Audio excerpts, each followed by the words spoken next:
महान दल के राष्ट्रीय अध्यक्ष केशवदेव मौर्य जी इंडिया न्यूज के साथ हैं। हम इनसे बात करेंगे। सर, 22 तारीख को प्राण प्रतिष्ठा भगवान श्री राम की होनी है, क्या कहना है आपका? बहुत बहुत बधाई, पूरे देश को बधाई। भारतीय जनता पार्टी वालों को बहुत बधाई कि उनको कुछ करना नहीं पड़ेगा। जो उन्होंने लीपा पोती किया है, सरकार 2 बार की केंद्र सरकार और 2 बार की प्रदेश की सरकार, काम कुछ नहीं किया है, लेकिन भगवान राम के पीछे उन्हें छिपने का मौका मिल जाएगा। तो इसलिए भारतीय जनता पार्टी को बधाई। मैं चूँकि भगवान राम में कोई आस्था नहीं है मेरी मेरी भगवान कृष्ण में या भगवान बुद्ध में भी कोई आस्था नहीं। मैं सारे केवल विचारों की पूजा करता हूँ। जब हमारा धर्म कह रहा है कि मंदिर में भगवान नहीं है, आपको अपने अंदर झांकने भगवान मिलेगा, मन मंदिर में भगवान। तो ये तो खाली स्टंट है भारतीय जनता पार्टी की। अभी मंदिर तैयार नहीं है, क्या जल्दबाजी है कि 2024 निकल जाएगा चुनाव तो मंदिर का उन्हें फ़ायदा क्या मिलेगा? उन्हें उस मंदिर के सहारे वोट चाहिए। काम किया होता जनहित में, अस्पताल बनाया होता, स्कूल बनाया होता, सड़कें बनाई होती, तो शायद उन्हें भगवान राम की आवश्यकता न पड़ती। वो तो भगवान राम के सहारे हैं। केवल भारतीय जनता पार्टी धर्म के नाम पर जब कोई काम नहीं किया, जब जो बच्चा स्कूल में पढ़ाई नहीं किया रहता तो नकल के भरोसे रहता है। तो भारतीय जनता पार्टी ने कोई काम नहीं किया, इसलिए नकल के नाम पर भगवान राम के भरोसे है कि किसी तरह नैया पार हो जाए 2024 चुनाव। क्या वहाँ जो संत महात्मा हैं, जो लोग घेर रहे हैं कि जो लोग जैसे अखिलेश जी नहीं जा रहे हैं तो उनको घेर रहे हैं, जो लोग बदनाम कर रहे हैं, क्या उन संत महात्माओं को इतना अज्ञान है कि कोई राम का पुजारी है, कोई भगवान श्री राम को पूजा करता है, कोई भगवान कृष्ण की पूजा करता है, कोई भगवान बुद्ध की पूजा करता है? तो ईश्वर तो सब एक ही है ना। जो मूर्ख हैं, जो घेरते हैं कुछ संत महात्मा ढोंगी, उन्हें ठीक से धर्म के बारे में पढ़ना चाहिए। और अगर नहीं पढ़ पा रहे हैं तो केशव देव मौर्य के पास आवे, मैं पढ़ा दूंगा कि धर्म क्या है। आपको धर्म का ज्ञान नहीं है, आप मूर्ख हो। मोदी से भी ज़्यादा भव्य बनाते अच्छा था, लेकिन जनता भी सुखी और संपन्न होती। जनता महंगाई में पीसी जा रही, लोगों के पास आटा और दाल नहीं शाम को जुट रहा है। उसके लिए आपने क्या किया? केवल भगवान राम के सहारे वोट ले। आप भगवान राम के पुजारी नहीं, भाजपा वाले हम तो भगवान राम का सम्मान भी करते हैं। ये भगवान राम को बेच कर भी वोट इन्हें मिले, ये वोट लेंगे नहीं, ये धार्मिक लोग नहीं। बन रहा है कोई पर्यटक के लिहाज से ही अच्छा बन रहा है, कोई देश में कोई उपलब्धि हो रही है, उसमें कौन आपत्ति है? किसी को कोई केशव देव मौर्य कोई आपत्ति नहीं। केशव देव मौर्य खुशी है, लेकिन हम खुश तब होते ना जब देश की जनता राम राज्य की तरह होती। इस देश में राम राज्य होता, सबके साथ अन्याय होने पर न्याय मिला और लोगों से होगा, लेकिन भाजपा वालों से भय लगता है ना। हम कह रहे हैं अतीक अहमद को कहा गया कि नेस्तनाबूद कर देंगे। मुख्तार अंसारी कमर तोड़ गई, माफिया थे, बिल्कुल और जड़ से उखाड़ दो, मुझे कोई आपत्ति नहीं। लेकिन ब्रिजेश सिंह जिनके ऊपर सबसे ज़्यादा मुकदमे हैं, धनंजय सिंह, चुलबुल सिंह, सुशील सिंह सेंगर, वो कहाँ गए? ब्रिजभूषण शरण सिंह जिनके ऊपर बेटियों ने आरोप लगाया, क्या हुआ? तो उनका आरोप और दूसरे का आरोप होते ही आप घर तोड़ देते हैं। तो आपने जातिवाद किया है, आपने एक जाति को आगे बढ़ाया, उसके साथ कोई घटना। अभी एक उपाध्याय की हत्या गोरखपुर में इनकाउंटर में मार दिया गया। क्यों मार दिया गया? इसलिए कि योगी जी की बिरादरी का नहीं था, इसलिए मार दिया को बसपा का नेता था, भाजपा का नेता नहीं था। तो आप जातिवाद कर रहे हैं, आप पार्टीवाद कर रहे हैं। आपको भगवान राम का नाम लेने का ही अधिकार नहीं।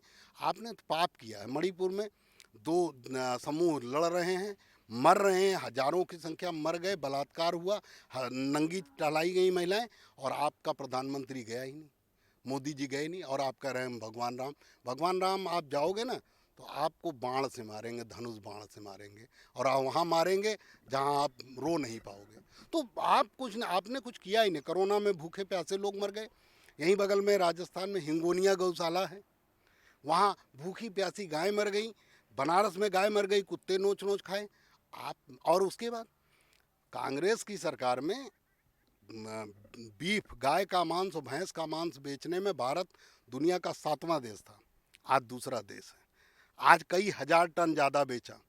क्यों नहीं गाय को, धर्म की बात करते हैं, क्यों नहीं गाय को राष्ट्रीय माता का दर्जा दे दे रहे हैं? क्या समाजवादी पार्टी ने रोका है क्या? क्या बहुजन समाज पार्टी ने रोका है क्या? दे दो ना, आपकी सरकार है, आप ले आओ, कानून ले आओ ना। गाय हमारी राष्ट्रीय माता है, राष्ट्रीय पशु है, आप घोषित करो ना। लेकिन यहाँ तो घोषित कर देंगे उत्तर प्रदेश वालों को खुश करने के लिए, मध्य प्रदेश और गोवा में, जहाँ कहते हैं कि हम बीफ पहुंचाकर आपकी उपलब्ध कराएंगे, आप हमें वोट दो। तमिलनाडु में कैसे वोट मिलेगा? तो ये दोगले लोग हैं, झूठे लोग हैं, मक्कार लोग हैं।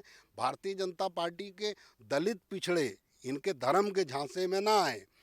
इनको वोट दिया तो ये बाबा साहब के संविधान को समाप्त कर देंगे और ये आने वाले समय में गुलाम बना लेंगे दलित पिछड़े समाज को, आरक्षण छीन लेंगे, रहने नहीं देंगे, जीने नहीं देंगे। इसलिए इनके राम ये जो चोला पहने हैं, राम का जो दुपट्टा पहने हैं, वो वही है कि नानी बनी थी बुढ़िया जो सियार था, दर्जा 2-3 में पढ़ाया जाता कि एक सियार था वो नानी बना था साड़ी पहन के। तो उसी तरह से ये भगवान राम के भक्त बन रहे हैं। ये भक्त नहीं है, ये तो पापी लोग हैं। एक आखिरी सवाल, राम भद्राचार्य का कहना है जो भगवान श्री राम में आस्था नहीं रखते वो दलित है, मतलब चमार है। तो ऐसी ये बयानबाजी उन्होंने की है, उसको लेकर क्या? बुजुर्ग हो गए हैं, उन्हें इस तरह का बयान नहीं देना चाहिए और केवल भारतीय जनता पार्टी को फ़ायदा पहुंचाने के लिए इस तरह की बात कर रहे हैं। भगवान राम वो तो उन्हें धर्म का एक पैसे का ज्ञान नहीं। अगर उन्हें ज्ञान है तो आए हम उन्हें धर्म सिखा देंगे।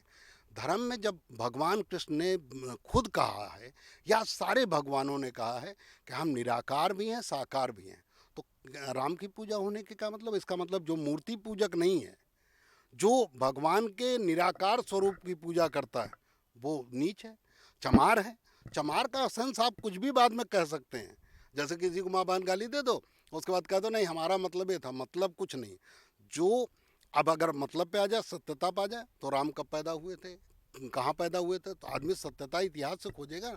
इस बात में नहीं जाते हैं हम मानते हैं सत्य अलग का विषय, सत्य अलग का विषय है, लेकिन लोक मान्यता अलग का विषय है। करोड़ों लोग, लाखों लोग भगवान राम को अपना आराध्य मानते हैं, इसलिए हमें भी कहना पड़ा कि हम भगवान राम का सम्मान करते हैं। आस्था नहीं है भगवान बुद्ध में, हमारी कोई आस्था नहीं उनके विचारों में। हम भगवान बुद्ध की मूर्ति की पूजा नहीं करते, हम उनके विचारों की पूजा करते हैं। हम भगवान कृष्ण के विचारों की पूजा करते हैं। हम अभी इतना कुल बताएं तो हम पढ़े हैं तभी तो बताएं। हमने भगवत गीता पढ़ा होगा, धारावाहिक देखा होगा। आज सुबह ही मैंने लगाया, 2 वीडियो लगाई है मैंने भगवान कृष्ण के उपदेश की, तो पढ़ लो। अब कुछ लोग कहेंगे वो तो नाटक का अंश है, तो वो तो एक एक्टर हैं। तो अगर वो एक्टर हैं, कृष्ण में जो बोल रहे हैं धर्म के लिए अच्छी बात, तो भगवान राम के जो किरदार हैं अरुण गोविल, उन्हें लेके भाजपा क्यों चला रही हो? भगवान राम है, वो भी तो एक्टर। इस तरह की बात। और अगर बात राम की है तो राम भी कहीं इतिहास में खोजने में नहीं मिलेंगे, लेकिन रामचरितमानस में वो भगवान हैं। उन्हें लोग, लाखों लोग दिल में मानते हैं, इसलिए सभी को मानना चाहिए। तो महाराज भद्राचार्य को इस तरीके बयान नहीं देना। राम भद्राचार्य जी की जितनी निंदा की जाए उतनी कम है। आँख का अंधा होना शायद पूर्व जन्म के पाप की वजह से कोई नहीं होता, लेकिन अकल का अंधा पूर्व जन्म के पाप की वजह से होता है। भगवान राम भद्राचार्य ने कोई पाप जरूर किया होगा जो इस तरह की भाषा बोल रहे हैं। अपना तो बदनाम हो रहे हैं इस उम्र में, तुलसीदास जी को भी बदनाम कर रहे हैं। तुलसीदास ने चाहे लिखा हो न लिखा हो, वो अपनी ओर से इस तरह भाजपा को फ़ायदा पहुंचाने के लिए ये जो कुल हो रहा है, भाजपा को फ़ायदा पहुंचाने के लिए। कोई राममय नहीं है, कोई लक्ष्मणमय नहीं है, कोई कृष्णमय नहीं, और न कभी ये धरती, ये भारत का भू सरजमी कभी भी भगवान राम के आशीर्वाद से कभी अछूती रही, भगवान कृष्ण के आशीर्वाद से कभी अछूती रही। यहाँ सबके पैर पड़े हैं, भगवान बुद्ध ने यहाँ उपदेश दिए। यहाँ बाबा साहब डॉक्टर अंबेडकर चले हैं, यहाँ महात्मा ज्योतिबा फूले जिन्होंने दलित पिछड़ों को शिक्षा का अधिकार दिया, जिन्हें शिक्षा का अधिकार ही नहीं था, महिलाओं को शिक्षा का अधिकार नहीं दिया, उन्हें दिया। तो जिन्होंने दिया उनके यहाँ इस देश में उन सब का सम्मान होता है। और मैं कम से कम, दूसरे और लोग चाहे जो हों, मैं केशव देव मौर्य भगवान राम का भी बेहद सम्मान करता हूँ, भगवान कृष्ण का भी बेहद सम्मान करता हूँ, भगवान बुद्ध का भी बेहद सम्मान करता हूँ। और सभी धर्म के, चाहे पैगंबर मोहम्मद साहब हों और चाहे ईसा मसीह हों, मैं सबको प्रणाम करता हूँ और सबको नमन करता हूँ। मैं सबका सम्मान करता हूँ, क्योंकि यही हमारे बाबा साहब का असली विचार था कि ये पंथ निरपेक्ष है, धर्म निरपेक्ष है। बिल्कुल आप सुन रहे थे केशव देव मौर्य महान दल के राष्ट्रीय अध्यक्ष थे, जिनका साफ तौर पर कहना है कि 2024 का एजेंडा लेकर भाजपा देश में माहौल बना रही है। तो वहीं रामभद्राचार्य बयान को लेकर उन्होंने साफ कहा है कि वो जन्म से अंधे नहीं, वो अक्ल से भी अंधे हैं, उनको ऐसा बयान नहीं देना चाहिए, उनकी वो घोर निंदा करते हैं। कैमरा पर्सन राहुल वर्मा के साथ मैं मनोज चाहर, इंडिया न्यूज़ आगरा।